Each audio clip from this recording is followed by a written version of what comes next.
Hello दोस्तों, कैसे हो आप सब। उम्मीद करते हैं आप लोग अच्छे होंगे। तो कैसा रहा था आपका वीडियो कल तो आप लोग ज़रूर देखे होंगे और रिएक्शन उसका ज़रूर बताइए हमको कमेंट्स में कि कैसा वह वीडियो था। ठीक है, जो कि इसमें 1 से लेकर 6 तक हम कक्षा 10वीं के चैप्टर नंबर 1 जो कि रियल नंबर्स चैप्टर है, उसमें 6 सवाल हम बताए थे। बहुत ही इम्पोर्टेंट सवाल था और बतवे किए थे कि चैप्टर 1 से कितना मार्क्स का क्वेश्चन पूछा जाता है, 2 मार्क्स का। अब 2 मार्क्स का चाहे 1-2 सवाल पूछ दे या 3 तो आपका हड़बड़ाना नहीं है। हम 1 से लेकर 11 तक आपको इम्पोर्टेंट सवाल बताएंगे चैप्टर 1 से। हम एक्सरसाइज बाय एक्सरसाइज आपको नहीं बताएंगे। ठीक है, चैप्टर 1 में जो भी इम्पोर्टेंट सवाल है वही हम बताएंगे। ठीक है दोस्तों, ये तो हम कल बता ही दिए थे। तो चलिए देर ना करते हुए दोस्तों क्वेश्चन नंबर 7 को हम बताना स्टार्ट करते हैं। 6 तक हम बता दिए थे। यदि आप लोगों ने उस वीडियो को नहीं देखा है, जो नए विद्यार्थी हैं, तो जाइए डिस्क्रिप्शन के बॉक्स में हम लिंक दे देंगे या फिर आई बटन पे आप क्लिक करके भी देख सकते हैं। ठीक है दोस्तों, तो चलिए आज का वीडियो हम स्टार्ट करते हैं। ये क्वेश्चन आपके डिस्प्ले पर शो कर रहा होगा। क्वेश्चन नंबर 7 में करा है कि सिद्ध कीजिए कि, अभी देखिए इसमें हम कितना सवाल लिए हैं। इन्हीं टाइप में से कोई टाइप में से एक सवाल पूछ देगा आपको, या तो √3 पूछ दे या फिर √2 और या 7 √5 या फिर 7 √7। इन चारों में से कोई आपको एक बताएंगे और उसी तरीके से आपको फॉलो करना है, यानी बनाना भी है। समझ गए, कहीं कोई दिक्कत नहीं होगा। ठीक है, और फिर दूसरा टाइप में हम लेंगे 3 + √5 और एक है 4 - √5 और एक है 5 + √3 और दूसरा है 5 - √3 और एक है 3 + 2 √5। तो कहीं पर आपको दिक्कत नहीं होगा दोस्तों। हम सभी का एक एक सवाल बता देंगे, आपको कहीं पर कोई दिक्कत नहीं होगा। जिस तरह बताएंगे उसी तरह भी आपको दूसरा सवाल बनाना है इसी टाइप का, समझे। तो आपको 100% बन जाएगा आपसे। ठीक है दोस्तों, तो चलिए स्टार्ट करते हैं। तो √3 और √2 और 7 √5 और √7 है। ठीक है, तो चलिए हम √3 एक बता देते हैं और √3 जैसे हम बताएंगे वैसे ही √2 और √7 और 7 √5 आपसे बनेगा। क्लियर दोस्तों, तो चलिए वीडियो को देर न करते हुए स्टार्ट करते हैं। तो पहला हम क्या लेंगे, √3। चलिए √3 वाला ही हम आपको बना करके दिखाते हैं। देखिए दोस्तों, इसमें अपरिमेय बोलता है सिद्ध करने के लिए ना कि ये √3 एक अपरिमेय संख्या है कि नहीं। ठीक है, ये सिद्ध करने के लिए बोलता है। सिद्ध करने वाला सवाल बहुत ही आसान होता है, बहुत ही आसान होता है। ये परिमेय से रिलेटेड ये जितना भी सवाल रहता है, आपको घबराना नहीं है। जैसे हम बताएंगे उस तरीके से आपको ही करना है। ठीक है दोस्तों, तो सिद्ध करने वाले सवाल में यदि अपरिमेय है तो पहले हम क्या मानेंगे, माना कि √3 एक परिमेय संख्या है, इस तरीके से। ठीक है, तो चलिए यहाँ पर हम पहले लिखेंगे, माना कि √3 एक परिमेय संख्या है। ठीक है, जहाँ दो पूर्णांक हमने क्या ले लिया, एक p ले लिया और एक क्या ले लिया, q। ठीक है, 2 पूर्णांक ले लिया और q का मान वो 0 के बराबर नहीं होना चाहिए। समझ गए ना, ये बात याद रखिएगा। तो बताइए √3 के बराबर हम क्या लेंगे, √3 बराबर लेंगे p/q के फॉर्म में। देखिए p/q एक मेरा क्या है, एक पूर्णांक है, यानी कि सअभाज्य संख्या। और सअभाज्य संख्या किसको कहता है, वैसी संख्या जोड़े में जिनके गुणनखंड में केवल कितना गुणनखंड हो, उभयनिष्ठ गुणनखंड हो, केवल एक हो। यानी p और q का गुणनखंड कितना होगा, हमेशा एक होगा। तो वही मेरा क्या कहलाता है, सअभाज्य संख्या। तो उसको यहाँ पर लिख दीजिए, p और q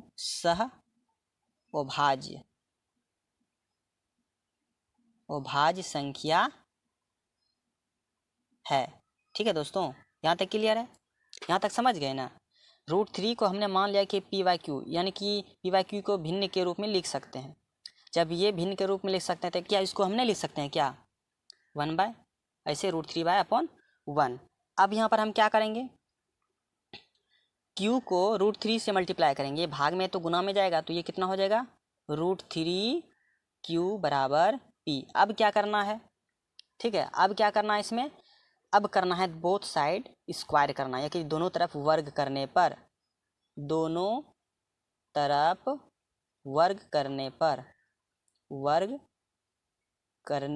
तो चलिए दोनों तरफ वर्ग करेंगे।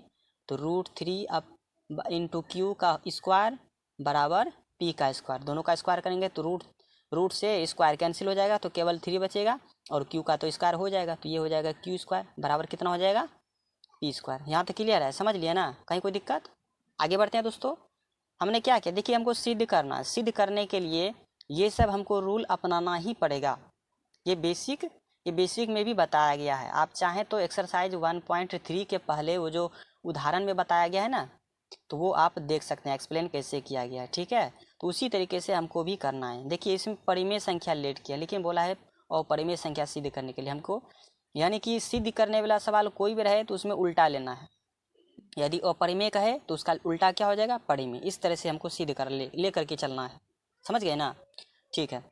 अब हमको यहाँ पर ये बताइए, यहाँ पर हम 3 को यदि यहाँ लाएंगे ऐसे, या लिखिए या क्यू स्क्वायर बराबर पी स्क्वायर अपॉन 3, क्या ऐसे नहीं लिख सकते हैं 3 क्यू स्क्वायर बराबर पी स्क्वायर को, ऐसे क्यू स्क्वायर बराबर पी स्क्वायर अपॉन 3, यानी मतलब ये हुआ कि पी स्क्वायर जो है वो किससे विभाजित है, 3 से विभाजित है, समझ गए ना बात को। यानी कि पी स्क्वायर 3 से विभाजित होकर उसका भागफल क्या आता है, एक क्यू स्क्वायर आता है कि नहीं कटने पर। तो इस तरीके से यहाँ पर हमको लिखना एक स्टेप कि पी स्क्वायर 3 से क्या है, विभाजित है।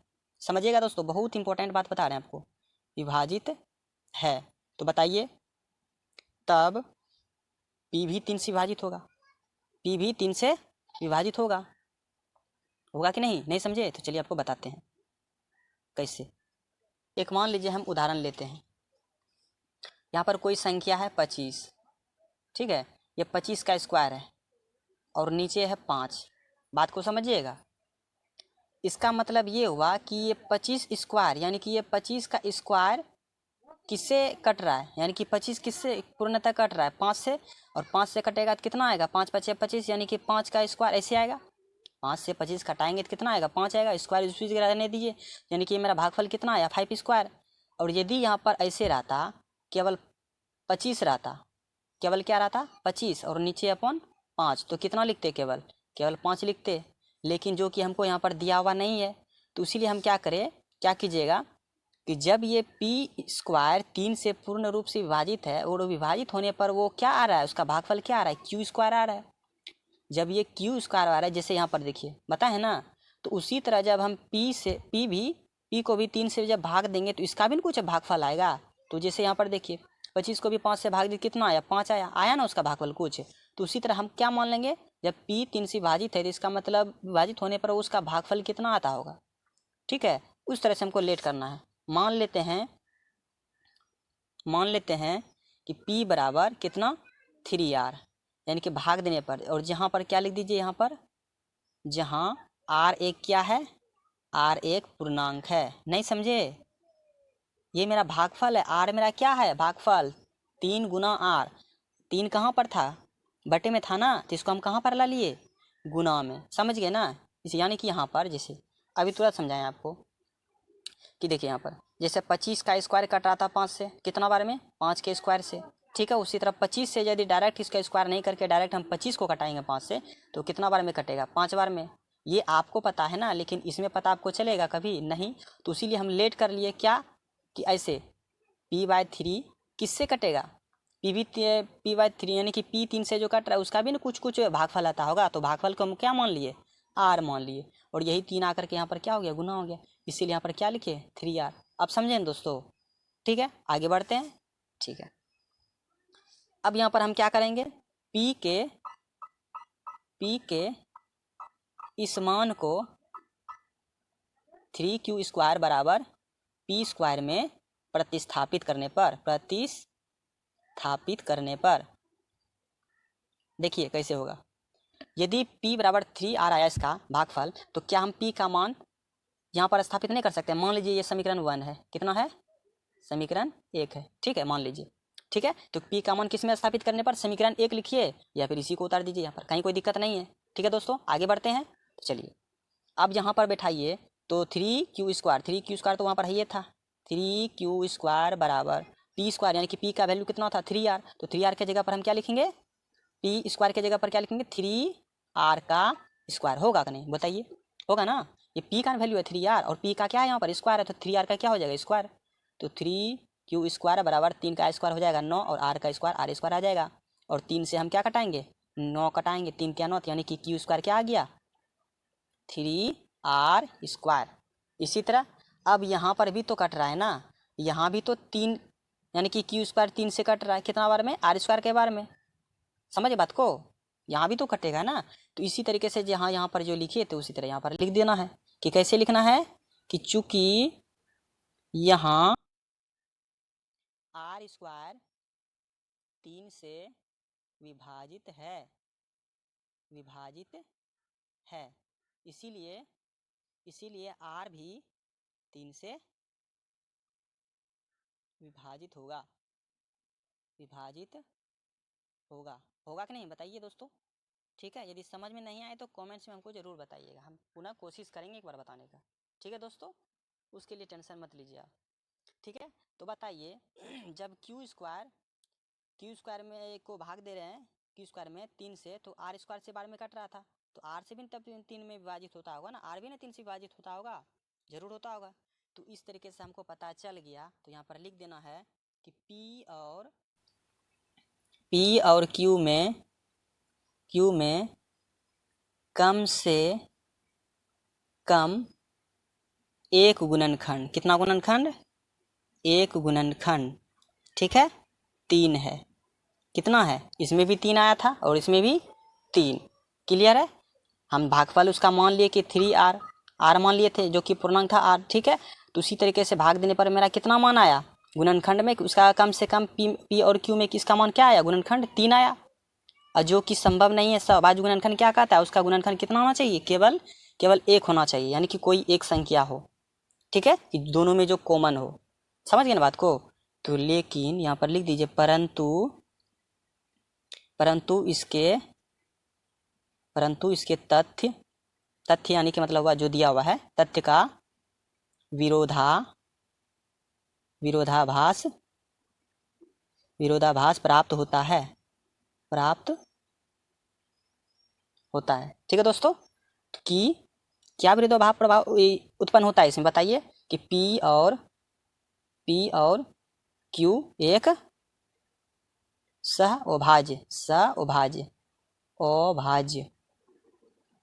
अभाज्य संख्या है, ठीक है।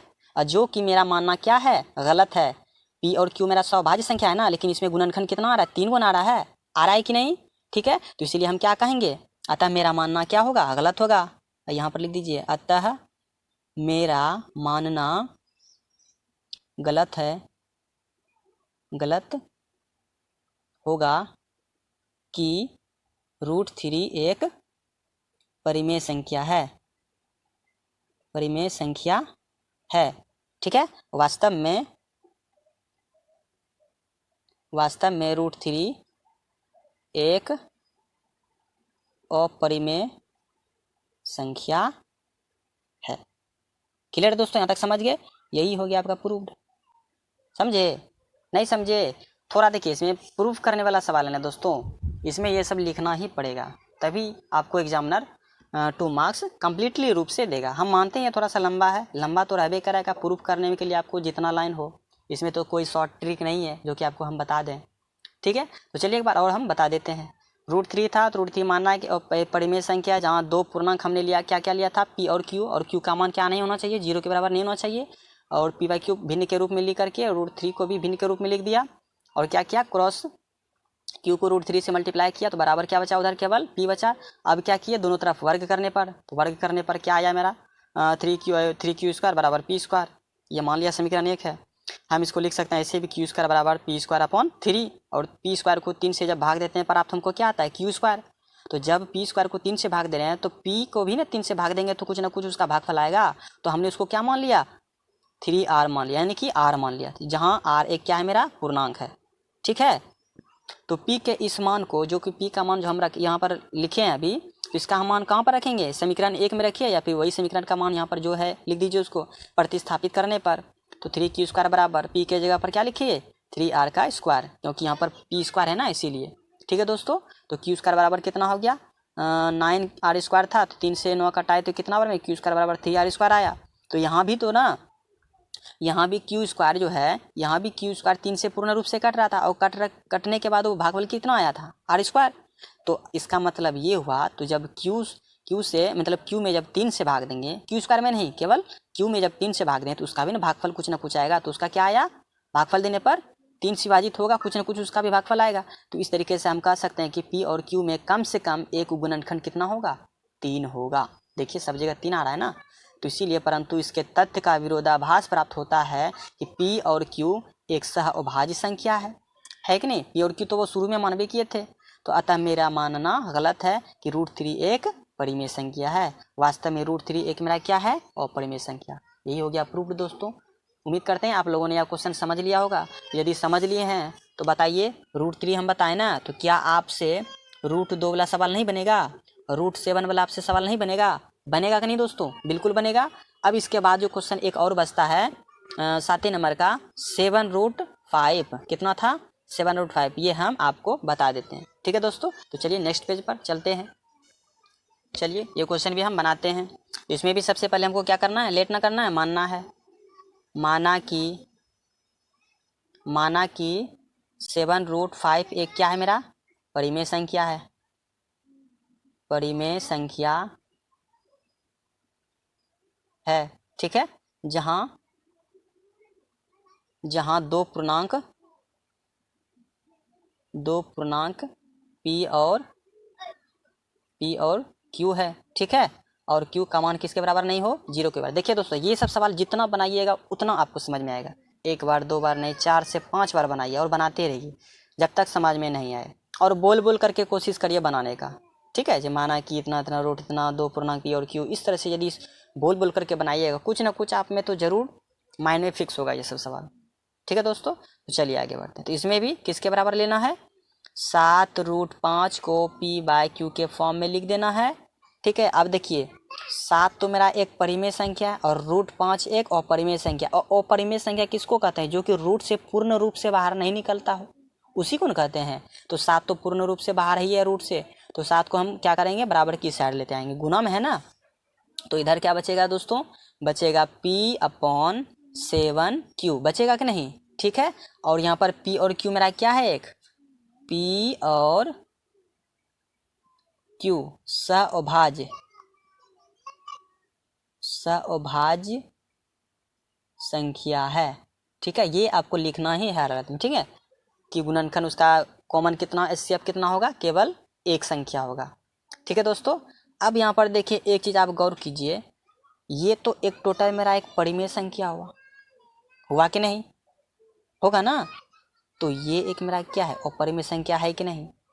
यानी मतलब ये हुआ कि 7 और p और 7 q क्या है, मेरा एक पूर्णांक है ना, पूर्णांक है, ऐसे लिख दीजिए, पूर्णांक है।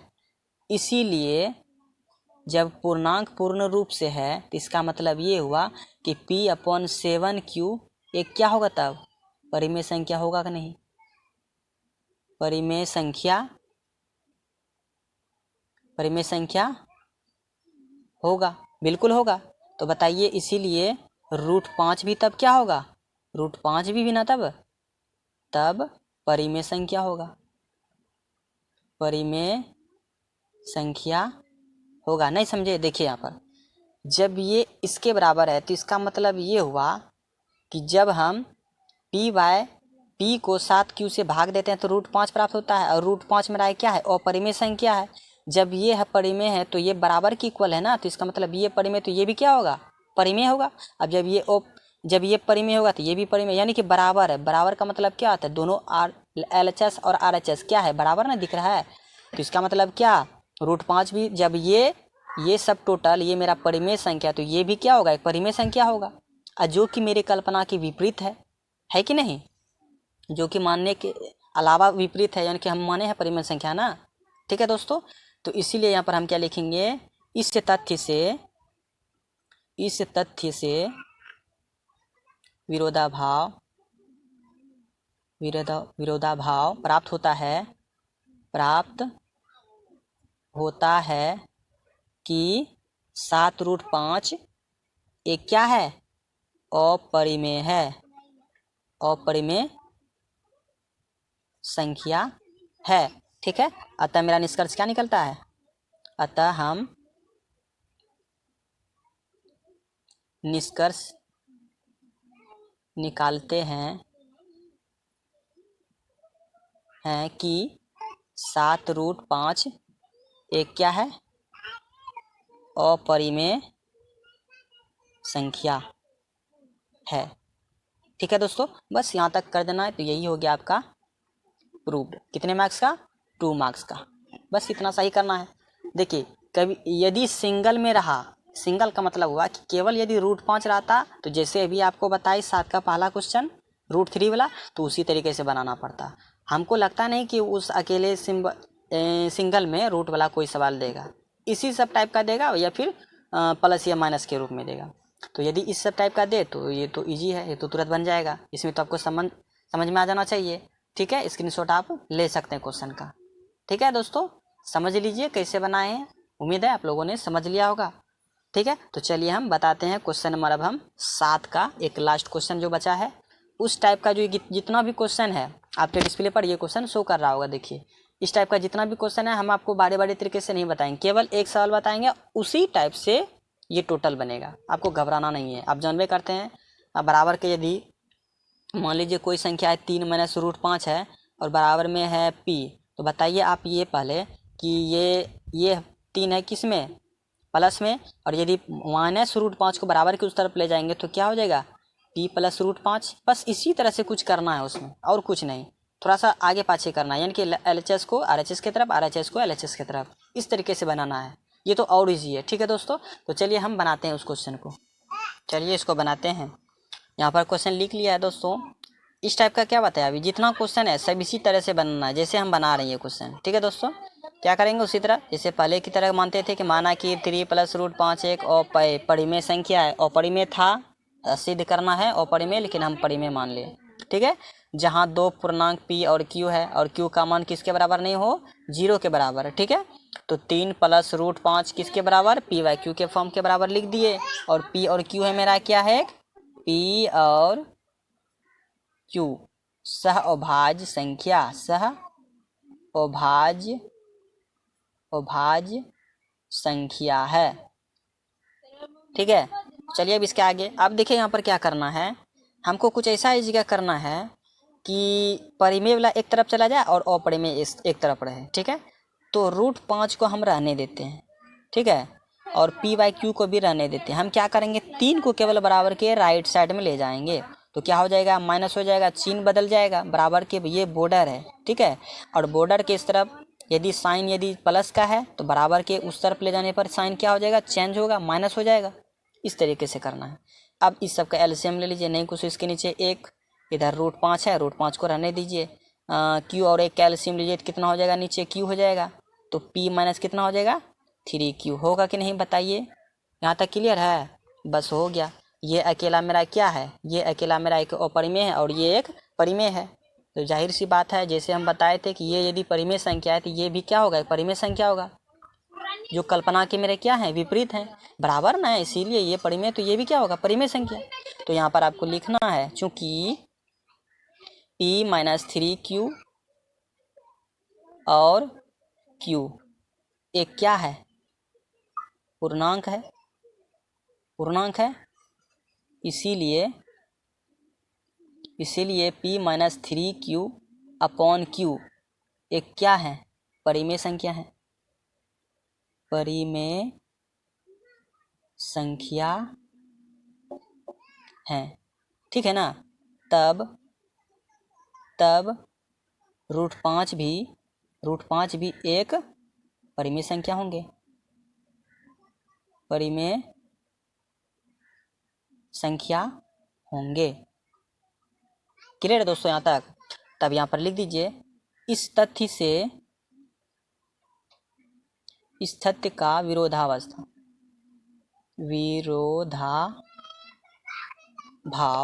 ठीक है प्राप्त होता है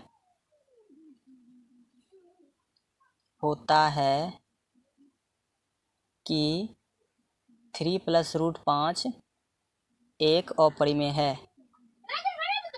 अपरिमेय संख्या है। ठीक है, अतः निष्कर्ष यह निकलता है, अतः हम निष्कर्ष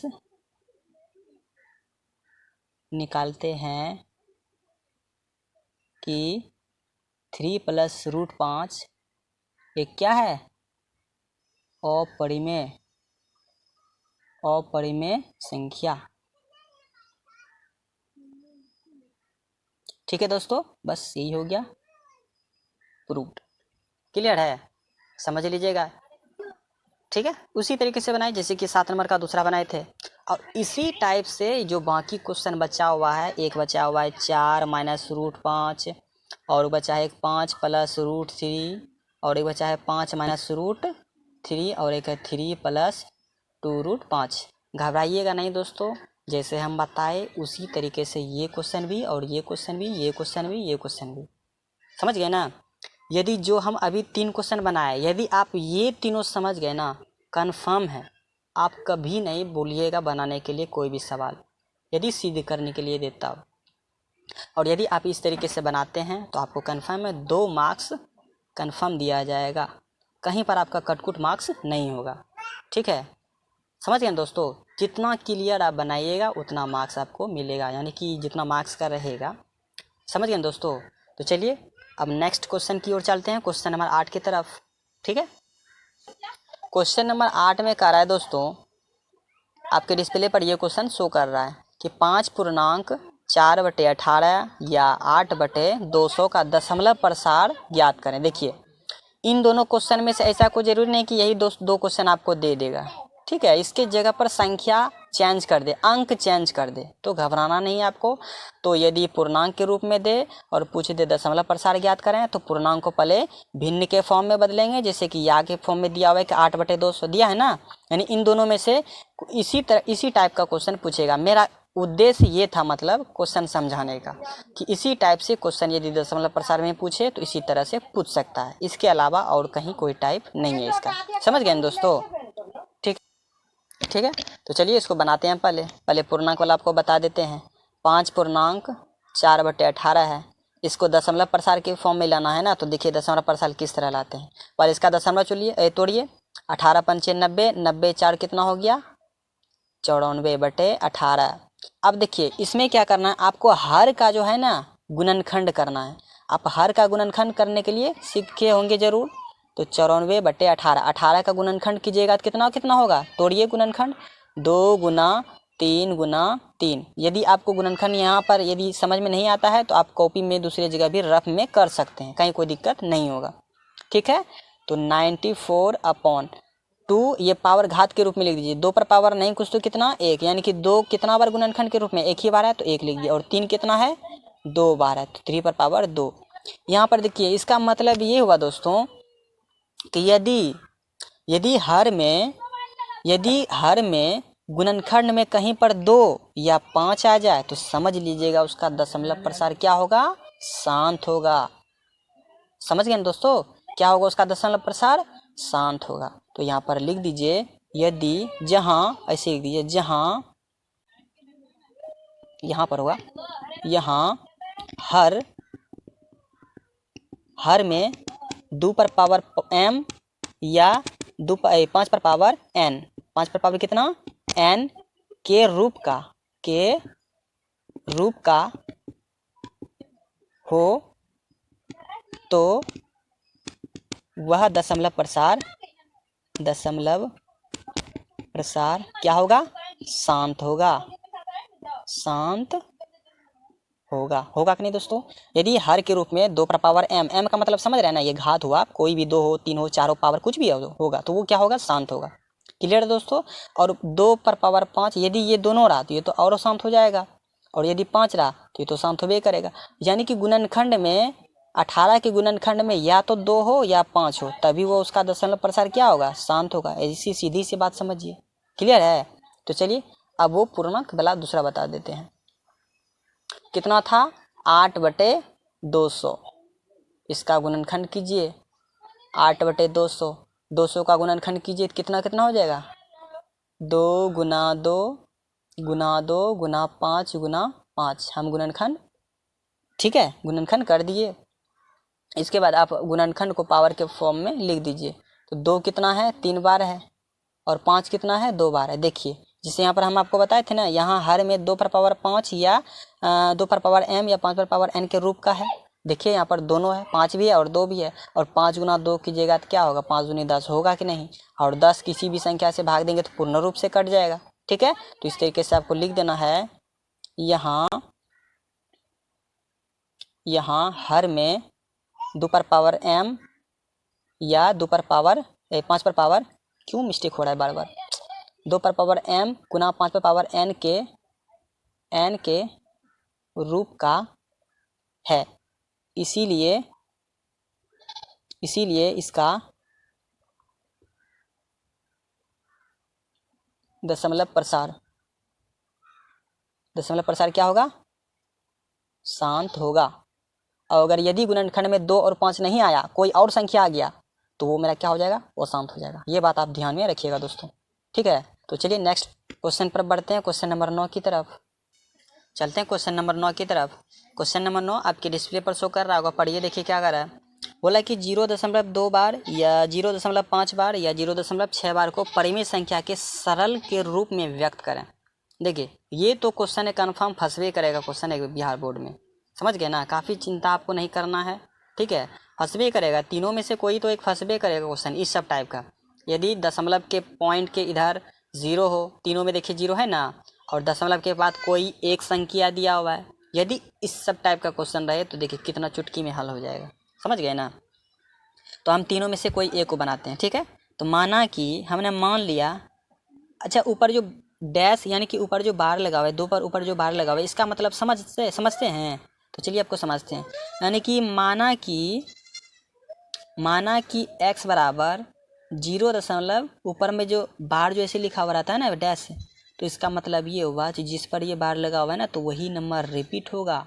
क्या होगा, रिपीट होगा बार बार, समझे पॉइंट, इसका मतलब यही हुआ, ठीक है। अब क्या करेंगे, दोनों तरफ हम 10 से गुना करेंगे। अब 10 से गुना क्यों करेंगे, ऐसा आपको भी बता देते हैं, क्योंकि दशमलव के बाद जो संख्या है ना, केवल एक संख्या और एक अंक के बाद एक अंक के ऊपर लगा हुआ है बार, इसीलिए हम किससे गुना करेंगे, 10 से। और यदि 2 अंक पर लगा रहता 10, तो हम किससे गुना करते, 100 से। तो इसीलिए हम क्या करेंगे, दोनों तरफ 10 से दोनों तरफ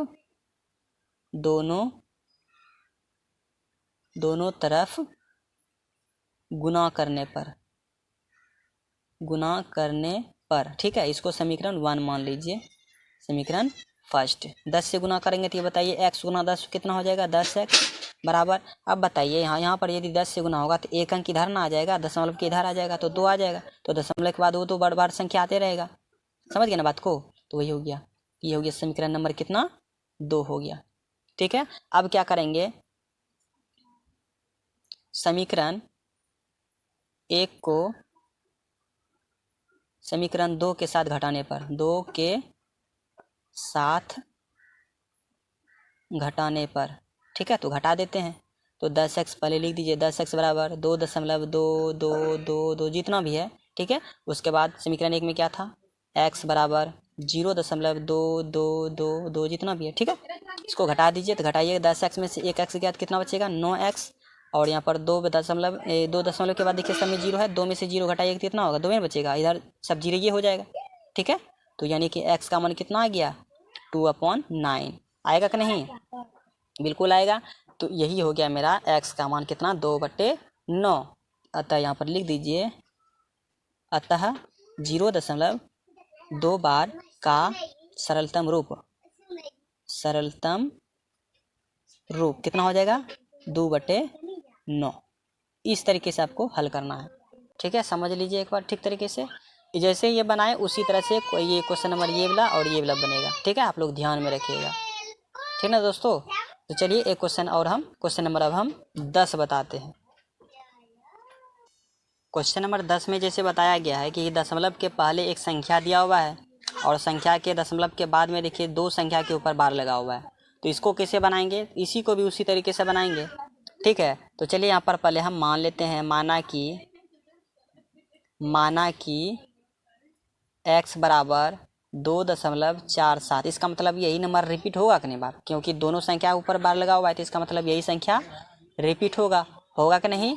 यही हो गया इक्वेशन मेरा कितना, समीकरण फर्स्ट हो गया। ठीक है, अब क्या करेंगे, हम किससे गुना करेंगे। पहले हम क्या करेंगे, पहले एक संख्या को ना गुना करेंगे, यानी कि पहले संख्या हम दोनों को दो संख्या ऊपर बार लगा, तो इसका मतलब कितना संख्या आएगा, दोनों संख्या नहीं आएगा इस तरफ। तो हम क्या करेंगे, किससे गुना करेंगे, क्या करेंगे बताइए, दोनों संख्या को गुना करने के लिए 100 से गुना करेंगे, यानी ये दोनों संख्या बराबर के यानी दशमलव की इधर लाने के लिए हम क्या करेंगे, 100 से गुना करेंगे। तो इस तरह से लिख देना है, दोनों तरफ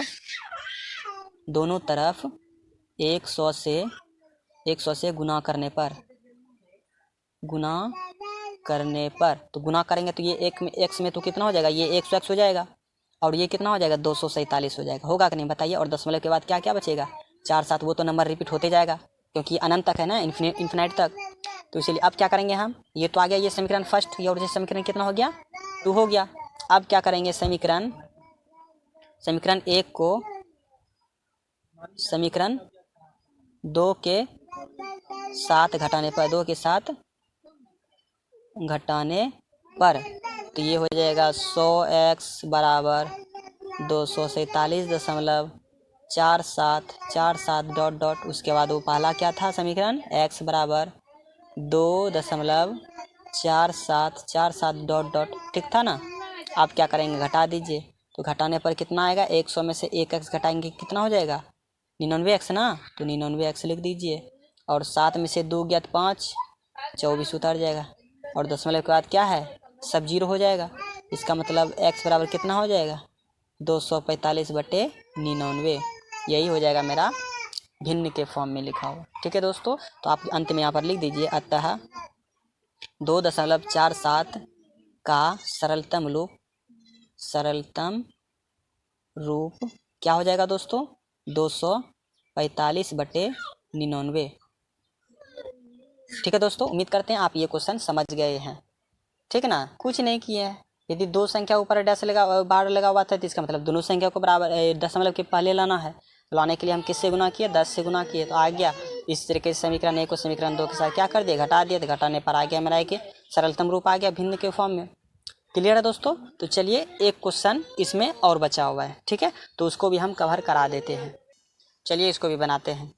इस क्वेश्चन में देखिए, दशमलव के बाद है दो संख्या, लेकिन बार लगा हुआ है केवल एक संख्या के ऊपर, यानी कि 2.5 अंक के ऊपर बार लगा हुआ है। समझ गए, तो इसको भी उसी तरीके से बनाएंगे। ठीक है, माना कि x बराबर 0.1, एक तो रिपीट नहीं हो रहा है, केवल 2 रिपीट हो रहा है, तो 2 2 2 2 डैश। ठीक है, समीकरण 1 ये अनंत तक जाएगा। क्लियर है दोस्तों। अब क्या करेंगे, हम किससे गुना करेंगे, पहले एक को ना लाएंगे, तो एक को लाने के लिए पहले क्या करेंगे, दोनों तरफ 10 से गुना करेंगे। 10 से गुना करने पर, तो 10 से गुना करेंगे तो हो जाएगा ये 10x, और ये कितना हो जाएगा 1.222 होगा कि नहीं। ये हो गया मेरा समीकरण कितना, ये हो गया समीकरण नंबर 2। क्लियर है दोस्तों, यहाँ तक समझ गए। अब क्या करेंगे हम यहाँ पर, अभी तो मेरा नहीं आया है, दशमलव के बाद कोई एक संख्या और ना है जो नंबर रिपीट हो रहा है, रिपीट तक नंबर को हम दशमलव के पहले लाना है। तो अभी भी नहीं आया, तो हम क्या करेंगे, समीकरण 1 को फिर 10 से गुना करेंगे। तो यहाँ पर लिख दीजिए, समीकरण 1 में अब की बार किससे गुना करेंगे, 100 से। किससे गुना करेंगे, 100 से गुना करने पर। अच्छा बताइए 100 से क्यों कर रहे हैं, क्योंकि 10 से गुना किए तो नहीं आया, तो हम क्या करेंगे, 100 से गुना करेंगे। तो 100 से गुना करने पर ये कितना हो जाएगा, 100x हो जाएगा, और दशमलव के बाद जो संख्या तो वो क्या हो जाएगा, बराबर किधर आ जाएगा, और बचेगा 2 2 2 बचेगा ना। ये हो गया समीकरण नंबर कितना, ये हो गया समीकरण नंबर 3। यही सब टाइप से अलग था क्वेश्चन। तो इस सब टाइप का क्वेश्चन यदि एग्जाम में पूछे तो इसी तरीके से बनाना है। अब क्या करना है, अब तो हो गया, क्या करेंगे हम, समीकरण 1 है ना, हाँ, समीकरण 1 को समीकरण 3 के साथ घटाने पर घटा दीजिए, तो 100x बराबर 12.22 ठीक है। उसके बाद समीकरण 1 था मेरा 0.12, ठीक है। अब घटा दीजिए तो 100x में से 1x गया तो कितना बचेगा, 99x बचेगा ना। अब उसके बाद कहीं गलत कर दिए क्या, गलत कर दिए, गलत तो हो गया दोस्तों। देखिए यहाँ पर दशमलव के बाद यहाँ पर एक संख्या और ना है, एक जुट गया है। तो हमको क्या ना, दशमलव के बाद जो संख्या आएगा वो सब में क्या आना चाहिए, बराबर आना चाहिए, जो कि बराबर इसमें नहीं है, ठीक है। तो यहाँ पर समीकरण 2 लिखना चाहिए, समीकरण 2, ये कट दीजिए, मिस्टेक हो गया दोस्तों, सॉरी इसके लिए। तो हो जाएगा 100x बराबर 12.222, ठीक है। उसके बाद क्या लिखेंगे, 10x बराबर कितना हो जाएगा, 1.222, ठीक है। अब घटाइए, ये हो जाएगा 100 में से x 10x गया कितना बचेगा, 90x बराबर 12 में से 1 गया तो कितना बचेगा, 11। दशमलव के बाद कोई संख्या नहीं है तो क्या, 0। तो x के बाद क्या हो जाएगा, 11/99 या 90 होगा ना। तो ये हो जाएगा इसका सरलतम रूप। तो यहाँ पर एक लाइन लिख दीजिए, अतः 0.12 का सरलतम रूप क्या होगा, 11/90। क्लियर है दोस्तों, यहाँ तक समझ गए होंगे। एक अंतिम और सवाल बचा हुआ है, अंतिम सवाल है, उसको बता देते हैं दोस्तों। हम जानते हैं कि ये वीडियो काफ़ी लंबा हो गया है, आप लोग घबराइएगा नहीं, ये ख़त्म कर देंगे आज ख़त्म कर देंगे, तो कल से हम ऑब्जेक्टिव टाइप का क्वेश्चन भी आपको बताना स्टार्ट कर देंगे, ठीक है दोस्तों। तो क्वेश्चन नंबर 11 देखिए, आपको डिस्प्ले पर शो कर रहा होगा। बोल रहा है कि जाँच कीजिए कि क्या किसी प्राकृतिक संख्या n के लिए संख्या 0n पर समाप्त होता है। बस चेक करना है कि इकाई अंक उसका क्या होगा, 0 पर समाप्त होता है या नहीं है, ठीक है। तो चलिए देखते हैं। सबसे पहले बात, तो 0 अंक पर समाप्त तभी होगा जब उसका गुणनखंड क्या क्या होगा। अभी तुरंत इसके पहले जो क्वेश्चन बताए हैं 9 नंबर में, 8 नंबर में, तो उसी तरीके से बनाना है। तो पहले हम क्या करेंगे, प्राकृत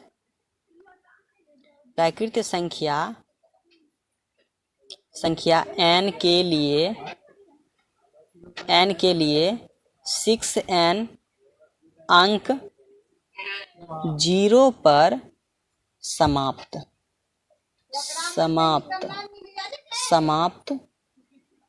तभी होगा जब 0 पर समाप्त तब कब होगा, जब इसके गुणनखंड, जब कोई की संख्या का गुणनखंड क्या हो, 2 पर पावर m गुना 5 पर पावर n के रूप में हो या होगा, ठीक है, तभी न होगा। लेकिन 6 का गुणनखंड क्या होगा बताइए, 6 टू दी पावर n क्या होगा, 6 पावर n का मान कितना होगा, 6 का गुणन कीजिए तो 2 गुना 3 होगा और पावर n लिख दीजिए। क्या इसका संभव है गुणनखंड, बताइए। कहीं पर आपको दिख रहा है 5 और 2 और 5 नहीं दिख रहा है, तो इसका मतलब यहाँ पर सिंपल सी बात आप लिख दीजिए। इसीलिए 6 पर पावर n के अभाज्य गुणनखंड में 5 नहीं है, इसीलिए 6 पर पावर n अंक क्या होगा, 0 पर समाप्त नहीं होगा। बताइए, होगा, बिल्कुल नहीं होगा, क्योंकि यहाँ पर बता दिया है कि पूछ रहा है क्या कि ये जो 6 है, 6 का गुणनखंड कितना आया, 2 3, और 0 कब आएगा, जब गुना के रूप में इस रूप में रहेगा। तो 5 दूनी 10, इकाई कितना आया, 10 आया। अब 20 को तोड़िए, तो 20 को तोड़िएगा तो 2 गुना 5, इसमें 2 है कि नहीं, ठीक है। इसमें 2 पर पावर 2 गुना 5 कितना हो गया, 20 हो गया। तो 20 का से पावर कितना, यहाँ पर इकाई क्या है, 0 आया है। अब 100 को लीजिए, अब 100 का तोड़िएगा तो कितना हो जाएगा, 2 गुना